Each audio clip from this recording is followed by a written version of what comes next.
दशरथ जी जल्दी उठने वाले हैं, और आज का दिन तो जल्दी उठना चाहिए उनको, सब पब्लिक विचार कर रही है, पर उनको क्या मालूम यहाँ पर कौन सा बखेड़ा हो गया है। दशरथ जी जल्दी उठे नहीं। अब वहाँ पर तो वाद्य चालू हो गए, मंगल गान चालू हो गए, बैंड बाजे बजने लगे, मंगल गान मंत्र वगैरह शुरू हो गए। अब समुद्र आए, अरे दशरथ जी कैसे नहीं उठे, समुद्र जी आए, भाई दशरथ जी को बुलाने के लिए आज जल्दी, महाराज जी तो जल्दी उठ जाते, जल्दी उठना चाहिए। कभी भी जल्दी उठने वाले का भाग्य अलग होता है। जल्दी जो साधना करेगा बाद में नहीं होता है तो दोपहर में बली सो जाओ, पर थोड़ी देर भी अगर कोई उसके लिए जल्दी सोएंगे तभी जल्दी उठेंगे। ब्रह्म मुहूर्त में उठ के तो भी थोड़ा बहुत जाप करना चाहिए या ध्यान करना चाहिए परमात्मा का, धीरे धीरे सीखना चाहिए। तो दशरथ जी रोज जल्दी उठते, आज लेट कैसे हो गए, सुमंत्र जी आए हैं और कैकेयी ने कहा स्वस्थ नहीं है, पर उनको गड़बड़ी लगी। आज है तो मंत्री बहुत, दशरथ जी के मंत्री क्या सामान्य थोड़े ही होंगे, वो बहुत बुद्धिमान है। वो उनने कहा, कैकेयी कहती है स्वस्थ नहीं है, राम जी को बुलाए, राम जी को बुलाइए। अब वो समझ गए, बताया ना अभी, ये दशरथ अयोध्या के सिंहासन के राजा दशरथ जी के मंत्री हैं, वो सामान्य थोड़ी है। जैसे भगवान ने भागवत में अपने उद्धव के बारे में बताया, उद्धव बिल्कुल मेरे समान हैं, ऐसा उन्होंने भगवान ने कहा है, श्री कृष्ण जी ने। तो अब वो समझे, मंजे हुए खिलाड़ी है सुमंत्र जी। उन्होंने कहा नहीं, मैं नहीं जाऊँगा। अब तो बिल्कुल कानून पर उंगली रख के सब चलने लगे, जब भी गड़बड़ दिखती है वहाँ पर फिर नियम से चला जाता है। दशरथ जी कहते हैं राजा कहेंगे दशरथ जी तभी मैं जाऊँगा, ऐसे नहीं जाऊँगा, तुम्हारे कहने पर नहीं जाऊँगा। अब नियम के हिसाब से ही चलते हैं, कहीं गड़बड़ हो गया तो सब नियम से ही चलना पड़ता। तो रोते हुए दशरथ जी ने अंदर से आवाज़ दी, कहा सुमंत्र श्री राम को बुला के लाओ। सुमंत्र जी समझ गए कुछ मामला गंभीर है, गए राम जी को बुलाने के लिए। वशिष्ठ जी के अनुसार श्री राम जी को जो नियम धारण किया था, कैसी कैसी पूजाएं करनी है, कैसे कैसे नियम धारण करना है, सुबह से वो श्री राम उसमें लगे हुए थे। श्री राम जी उन पूजा के वस्त्रों में ही थे, पूजा के वस्त्र अलग, और फिर अस्वस्थ उन्हीं वस्त्रों से राम जी दौड़े, आप आ रहे हैं, बुलाए और आए रथ में। अस्वस्थ है मेरे पिता, वही पूजा में बीच में से उठकर आए। स्थान स्थान पर सब लोग मिलते हैं, उनके मित्र लोग मिलते हैं, जो भी बोल मिलते हैं बधाई देते हैं। राम जी के बहुत मित्र थे, जहाँ भी राम जी गए लोकप्रिय हुए। लोकाभिरामम को जानो तब लोकाभिरामम रणरंग धीरम।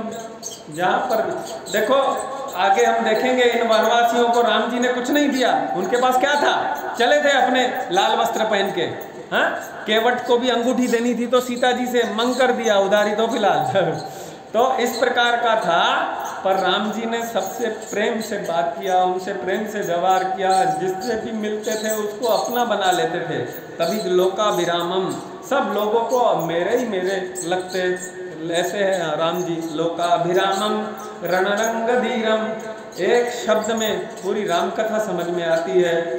लोकाभिरामम, सारी राम कथा में एक शब्द में ही ये राम जी का बहुत सारी समझ में आ जाता है, ये जीवन धन्य कर देता है शब्द। लोकाभिरामम रणरंग धीरम, लोकाभिराम सब लोगों के हैं श्री राम जी। रणरंग धीरम, और दूसरा क्या है, अरे रणांगण में जब युद्ध करते हैं तो उनके सामने युद्ध करने वाला ऐसा कोई वीर नहीं है। ये दो शब्दों में ही राम जी का चरित्र आता है पूरा। राम जी जिससे भी मिले उसको लगते हैं राम जी तो मेरे हैं, राम जी मेरे हैं। एक लोकाभिरामम और रणरंग धीरम, युद्ध करने में ऐसे है कि वो सामने उनके देवता भी नहीं टिक सकते।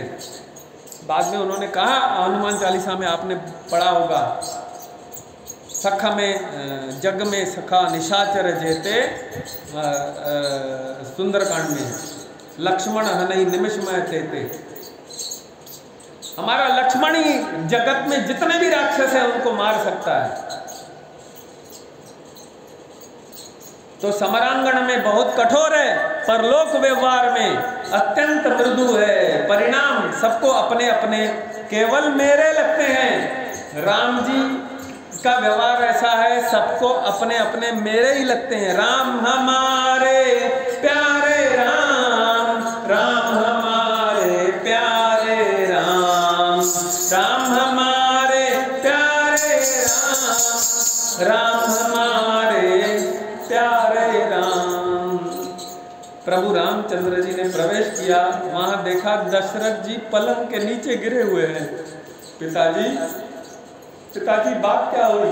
राम जी कहते हैं, दशरथ जी और ज्यादा राम जी को देखे और रोने लगे और कहते हैं, दशरथ जी राम मुझे क्षमा करो, राम मुझे क्षमा करो।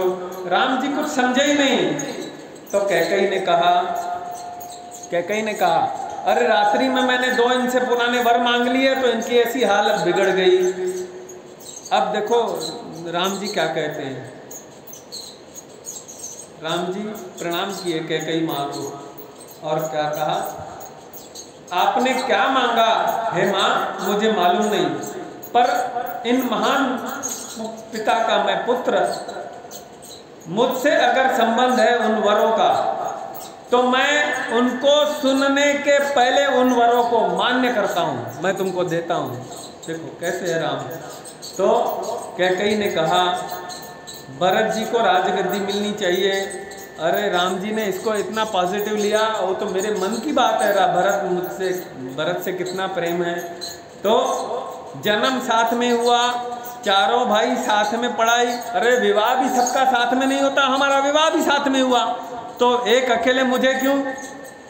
मेरी भी इच्छा है, अब भरत को राज्याभिषेक होना चाहिए, भरत की सिंहासन पर मुझे आनंद होगा, राम जी ने कहा। दूसरा, तपस्वी के रूप में 14 वर्ष तुमको वनवास भेजना, ऐसा वर मांगा। इसको भी राम जी ने पॉजिटिवली लिया। राम जी ने कहा वाह माँ, तुमने मेरे ऊपर बहुत उपकार किया, 14 वर्षों तक मुझे साधु और मुनियों की सेवा करने को मिलेगा और मुझे तन्मयता से इतने वर्ष उनकी सेवा करने को मिलेगी, ये भी मेरे ऊपर तुमने बहुत बड़ी कृपा किया है। अब राम जी पिताजी के पास आए, दोनों वर दिए कैकेयी माता को कहा उन्होंने। अब आए पिताजी के पास आए, राम जी ने कहा आपको अपने पुत्र पर भरोसा नहीं था, इतना विश्वास नहीं था, आपने मान्य जब बोला, वचन दे दिया भाई मैं 2 वर दूंगा, तो फिर इससे क्यों मुकर रहे हैं? तुरंत मान्य कर लेना चाहिए।